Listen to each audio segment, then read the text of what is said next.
오늘 내용은 네 번째 이 재앙입니다. 네 번째 재앙을 하나님께서 베푸십니다. 세 번째 재앙은 예고 없이 그저 지팡이를 들어서 그렇게 이 땅의 티끌이 이가 되도록 하는, 어저께 말씀드렸을 때 이가 아마 불분명하다, 이라는 그 단어 자체가 불분명하기 때문에 아마도 이것이 모기가 아니었을까, 이렇게 날아올라서 온 사람의 몸 가운데로 가게 되니까, 그래서 모기로 말미암은 그런 이와 모기 합한 것일 수도 있고요. 그렇게 흡혈하는 일이 일어나게 돼서 고통하게 됩니다.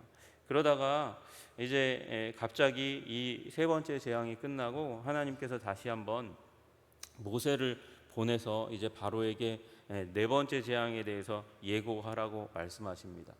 네 번째 재앙을 예고하는 할 때에는 언제냐면 바로가 이 물 가운데 나올 때였어요. 그러니까 이게 물 가운데 나올 때가 우리 첫 번째 재앙에서 기억하시는지 모르겠지만 우상을 섬기러 나오는 거예요. 우상 제사하러 지금 바로가 나와서 정신 아직 못 차리는 거죠. 지금 애굽이 초토화된 이유가 무엇입니까? 애굽의 신 때문입니다. 그런데 그것을 깨닫지 못하고 다시 나와서 예배하려고 할 때에 그때에 나와서 이야기하라는 것입니다. 내 백성을 보내지 않으면, 놓아주지 않으면 예배하도록, 예배하는 백성, 너의 소나기에서 놓아서, 네가 지금 노예로 삼고 있는 그 소나기에서 놓아서 하나님을 예배하는 백성으로 그렇게 내보내지 않으면 가만두지 않겠다, 하나님께서 말씀하시는 거예요. 그리고 이번에는 파리로 그들을 치겠다고 말씀하십니다. 이제 그래서 파리떼가 온 땅 가운데, 이제 놓아주지 않으니까 파리떼가 온 땅 가운데 가득하게 됩니다.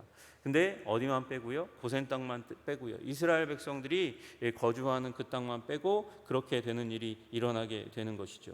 왜 그렇게 애굽 땅 온 땅에 파리떼가 가득한데 고센 땅만, 이스라엘 백성들이 거주하는 땅만 구별하십니까? 구별하는 이유는 이로 말미암아 이 땅에서 내가 여호와인 줄을 내가 알게 될 것이라. 이 땅이 어떤 땅입니까? 애굽 땅입니다. 애굽의 신들이 다스리는 땅이고 바로의 땅입니다. 바로가 자기 말 한마디면 그 모든 이 거대한 애굽 제국이 세계의 가장 큰 강대국 중에 하나가 움직여지는 줄 알았는데, 지금 모세의 하나님, 히브리인들의 하나님 여호와가 이 땅의 주인이라는 사실을, 이 땅을 통치하고 있다는 사실을, 온 땅의 주인이라는 사실을 드러내고 나타내려고 하는 거예요. 그래서 그들을 구별해서, 애굽 사람들과 이스라엘 사람들을 구별해서 이 표징을 통해서 내가 이 땅까지도 다스리는 왕이라는 사실을 보여주는 것이죠. 여러분, 어떻게 보면 저는 이제 단순하게 보면 셋째 재앙이 넷째 재앙보다 더 무시무시해 보입니다. 여러분, 아무리 파리떼가 많아도 모기 때만 할까요? 그죠? 파리떼가 아무리 많아도 모기 때만 할까요? 그냥 피상적으로 보면 그렇습니다. 그런데 여기 얘기하는 파리떼는 단순한 파리를 의미하는 게 아닙니다. 우리 집에서 발견하는 파리떼를 의미하는 게 아니에요. 여러분, 시골 생활을 하신 분들은 알지만, 저도 어렸을 때 경험한 적이 있지만, 이렇게 시냇가에, 저희 외갓집이 이제 안동에서 버스를 타고 한 2시간 넘게 가는 길이었거든요. 예전에는 다리가 없기 때문에 배가 버스를 운반해서 지나가서, 그래서 이 배로 차가 이제 강을 지나가서 그리고 한 2시간 정도 가서 종점에 이르고, 종점에서 한 30분 정도 더 가야 저희 외가가 있었어요. 그 외가에서 어렸을 때 정말 행복했던 순간은 시냇가에서 물고기 잡고 개구리 잡고 할 때였거든요. 근데 물이 정말 많았고, 그리고 물이 맑았어요. 그래서 재미있게 노는데, 그때마다 저를 괴롭히는 게 딱 2개가 있었어요. 하나는요, 뜨거운 햇살. 그때는 이제 선크림 같은 거 잘 모르니까 한참 벌거벗고 놀다가 이제 집에 들어오면 등이 빨갛게 이제 익는 거예요. 따끔따끔하죠. 힘들죠. 그리고 허물이 벗겨지는 일들이 일어났습니다. 그리고 또 하나는 힘든 게 뭐냐면 파리였어요. 파리. 왜 파리가 힘드냐면 쇠파리였기 때문에 힘들었어요. 여러분, 쇠파리 경험하신 분이 있나요? 여러분, 쇠파리가 피를 빨아먹는 파리예요. 소의 그 두꺼운 가죽을 뚫고 피를 빨아먹는 파리가 저의 피를 빨아먹는 거죠. 언제 앉았는지 몰라요. 근데 피를 빨아먹고 앉았어요. 아파요. 있다가 보면 따끔합니다. 그런 경험을 하게 돼요. 여러분, 그런 파리들이 온 땅 가운데 가득하게 되는 일이 일어나는 거예요. 아니, 이 파리보다 더한 일이 일어나는 거죠. 여러분, 이 네 번째 재앙은, 파리 재앙은 이 케프리 우치트라고 하는 신, 하트콕이라고 하는 신을 심판하시는 하나님의 심판이에요. 여러분, 이 케프리라고 하는 신은 이 딱정벌레 모양을 얼굴을 하고 있는 신이거든요. 그리고 하트콕은 그 얼굴을 하고 있는 그 풍뎅이 모양, 딱정벌레 모양을 하트콕이라고 부르고, 그 다음에 우치트는 이제 그 파리의 이 신이라고 불리우는 자들이에요. 여러분, 이들을 하나님께서 심판하신다는 거예요. 그러니까 여러분, 이 네 번째 재앙은 단순한 파리 재앙이 아니고 하늘에 떠 있는 온갖 해충들, 곤충들이 이 이스라엘 백성들을 괴롭히는 재앙인 거예요. 단순히 파리가 아니라 온갖 하늘을 날아다니는 강력한 그 흡혈 곤충을 포함한 그런 곤충들이 이스라엘 백성들을 제외한 애굽의 모든 사람들을 괴롭히는 그런 징계가 네 번째 심판이다, 이렇게 생각하시면 되는 것이죠. 여러분, 왜 딱정벌레를 비롯한 이 곤충들을 애굽 사람들이 숭배할까요? 예배할까요? 아주 단순한 웃긴 이유예요. 여러분, 이 케프리라는 신, 딱정벌레가 애굽 사람들에게는 태양의 신으로 불려졌거든요. 특별히 태양신 중에서도 일출을 관장하는 신으로 여겨졌어요. 왜 그러냐 하면, 여러분, 태양이 떠오르는 모습과 이 딱정벌레 중에서도 이제 그 쇠똥구리가 쇠똥을 밀고 가는 모습이 아침에 해가 떠오르는 모습과 비슷하다 해서 일출의 신으로 여겨지는 거예요.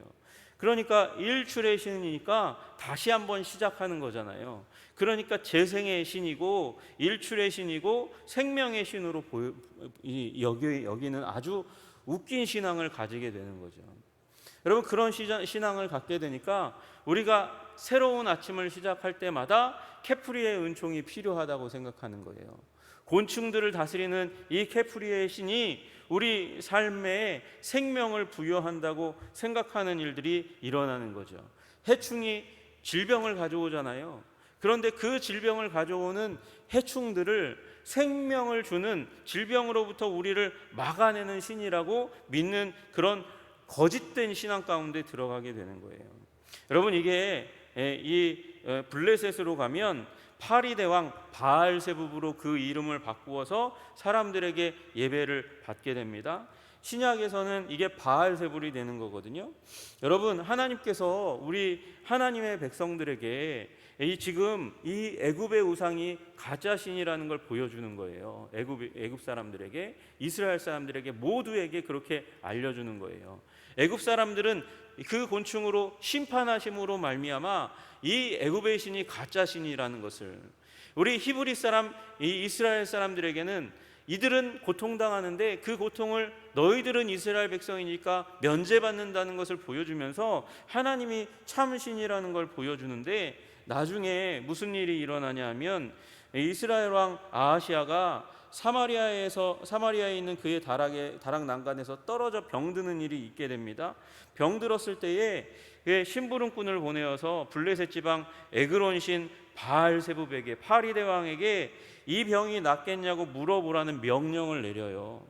여러분, 이스라엘 왕이 북이스라엘 왕이긴 하지만 이런 어리석은 우상 숭배에 연루되어 있는 일이 일어나는 거예요. 여러분, 하나님의 백성은 하나님만 예배해야 하는 줄로 믿으시기를 주님의 이름으로 축복합니다. 여러분, 오늘의 운세라도 그 근처에 가지 마세요. 여러분, 오늘의 운세가 우리를 복되게 하는 게 아니에요. 여러분, 하나님, 우리를 지키시는 하나님의 권능과 그 말씀이, 성령님이 우리를 인도하여 우리를 복된 삶으로 살아갈 수 있도록 우리를 인도하시는 줄로 믿으시기를 주님의 이름으로 축복합니다. 선지자 엘리야가 이 소리를 듣고 엘리야가 왕의 심부름꾼에게 뭐라고 말씀하시냐면, 이스라엘에 하나님이 없어서 너희가 에그론 신 바알세붑에게 물으러 갔냐, 그렇게 꾸짖으면서 반드시 죽겠다고 그렇게 이야기합니다. 여러분, 우상 숭배의 길은 여러분 죽는 길이에요. 죽는 길이에요. 하나님께서 지금 하시는 일이 그 우상 숭배를 철저하게 파괴하고 오직 하나님만 예배하는 그런 삶으로 인도해 가시는 것이죠. 그 얘기를 했고 이제 굴복합니다. 애굽 왕이 굴복하여서 그래서 모세를 불러서 이제 제사 드리러 가라 그렇게 이야기하는 거예요. 이 땅에서 바로가 모세와 아론을 불러 이르되 너희는 가서 이 땅에서 너희 하나님께 제사를 드리라. 여러분 이 얘기가 왜 나왔습니까? 완강한 강팍한 애굽 왕 바로의 입에서 어떻게 이 얘기가 나왔을까요? 여러분 24절 마지막 부분에 보면 그 땅이 황폐하였더라. 정말 이 초토화되는 애굽 땅이 초토화되는 사람들이 신음하고 불만하고 그래서 그 불만이 치고 올라와서 바로에게까지 미치니까 바로가 결국은 할 수가 없어서 가서 예배드리라고 이야기합니다. 그런데 문제는 이 땅에서 예배를 드리라는 거잖아요. 이 땅에서 애굽 땅에서 예배드리라 그러는 거예요. 모세가 부당하다고 얘기합니다. 안 되는 일이라고 이야기해요. 왜냐하면 애굽 사람이 싫어하니까 제사를 드리면 애굽 사람들이 돌로 칠 거니까 안 된다고 이야기합니다. 왜 돌로 칠 만큼 이스라엘 백성들의 예배를 애굽 사람이 싫어할까? 여러분 여기는 이 땅은 애굽 땅은 거룩하게 여기는 소나 이 염소를 그 애굽 땅에서는 신이거든요. 그 신을 잡아서 희생제사, 짐승제사를 드리니까 애굽 사람들이 이 부분을 싫어할 겁니다. 또 번제의 방식 때문에 불태워서 드리는 방식 때문에 애굽 사람이 싫어할 겁니다. 여러분 세상의 방식과 우리의 방식은 달라요. 여러분 이게 어떻게 보면 이 희생해서 드리는 제사가 굉장히 우리 가운데 야만적으로 보일지 모르고 이거 잔인해 보일지 모르지만 여러분 이것은 우리의 죄에 대한 잔인함을 하나님께서 우리들에게 나타내시는 거예요. 생명을 죽여야만 해결되는 인간의 죄악, 그것을 보여주기 위해서 희생제사를 말씀하시는 것이죠. 여러분 그 희생제사는 결국 어디로 이어집니까? 예수님에게로 이어집니다. 결국 불순종의 죄악은 생명을 해야만 해결되는 문제고 그 문제를 누구를 통해서 예수 그리스도 그분 하나님의 아들 예수 그리스도를 십자가에 드려야만 그 우리 인류를 지배하고 있는 죄의 권세, 죄 배후에서 공포로 다스리는 그 사단과 사망 권세를 깨뜨릴 수 있기 때문에 희생제사를 드리는 거예요. 여러분 우리 지금도 세상은 예수 그리스도 이제 피제사가 사라지고 피로 그의 피로 우리를 구원하신 예수님을 믿지만 어떻게 한 사람 이 땅 가운데 온 그 한 사람의 죽음이 그것도 그 로마 정치범으로 죽은 한 사람이 어떻게 인류의 죄악을 해결할 수 있는 하나님이냐고 그렇게 세상 사람들이 묻습니다. 여러분 그 방식을 이해하지 못해요. 여러분 그 방식을 이해하지 못하나 여러분 우리는 하나님의 기적 어떤 기적이요?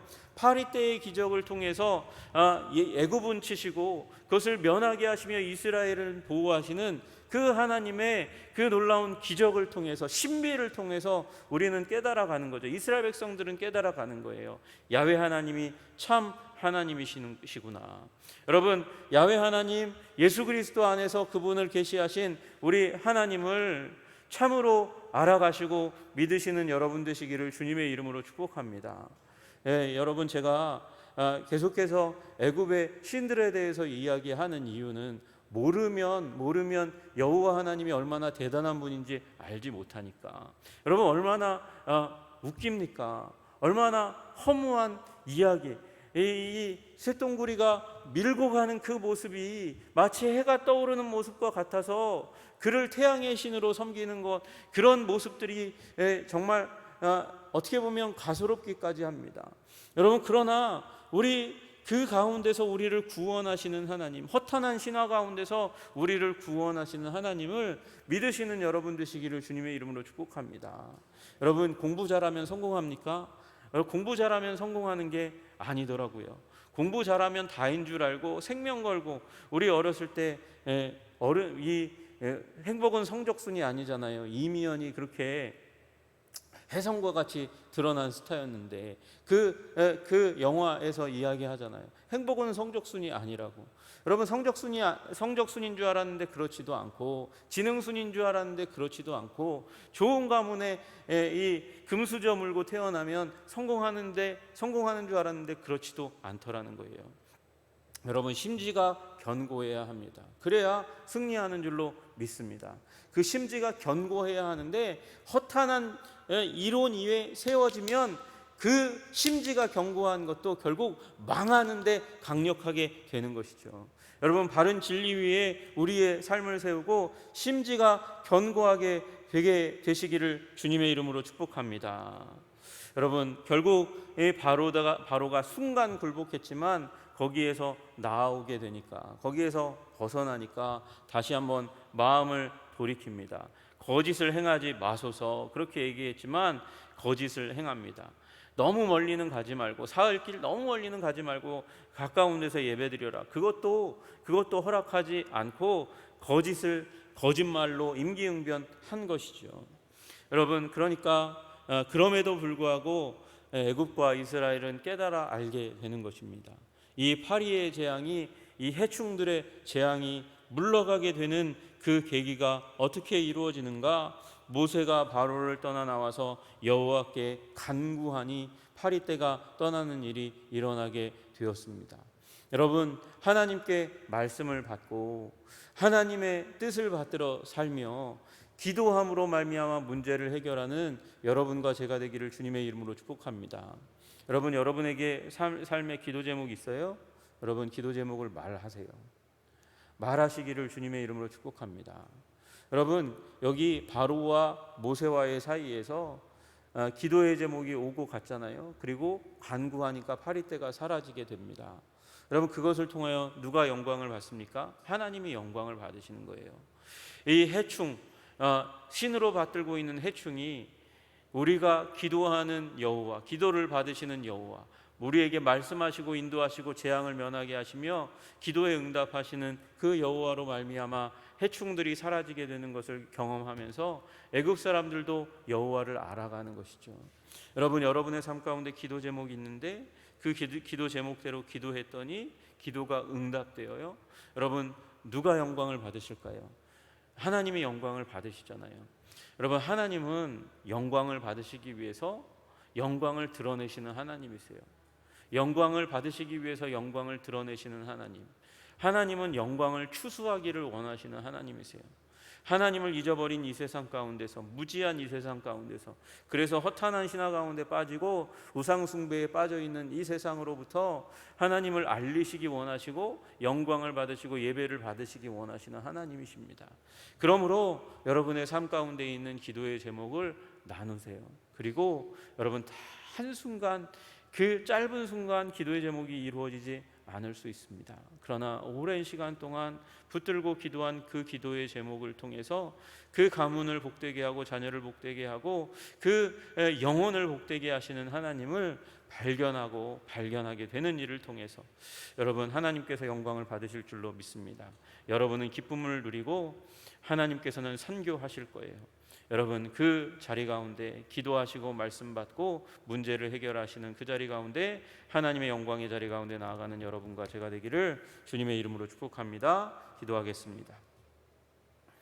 존귀와 영광과 찬양을 받으시기에 합당하신 주님, 아버지, 오늘도 네 번째 재앙을 통해서 애굽의 신들, 그들이 추앙하고 숭배하고 숭앙하고 있는 그 애굽의 신들을 통해서 아버지, 애굽 사람들을 심판하시되 이스라엘 백성들은 보호하시는 것을 보게 됩니다.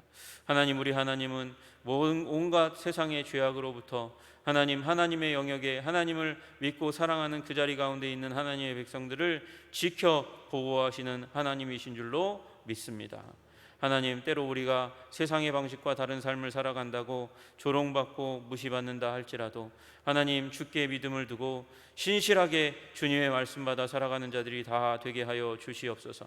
또한 기도로 말미암아 재앙을 물리쳤던 애굽 왕 바로의 기도의 응답의 사람이 되었던 우리 모세처럼 하나님, 우리 세상 사람들을 위해서 기도하고 나의 문제를 기도하고 응답의 기쁨을 누리면서 하나님을 전하며 살아가는 자들 다 될 수 있도록 주님 도와주시옵소서.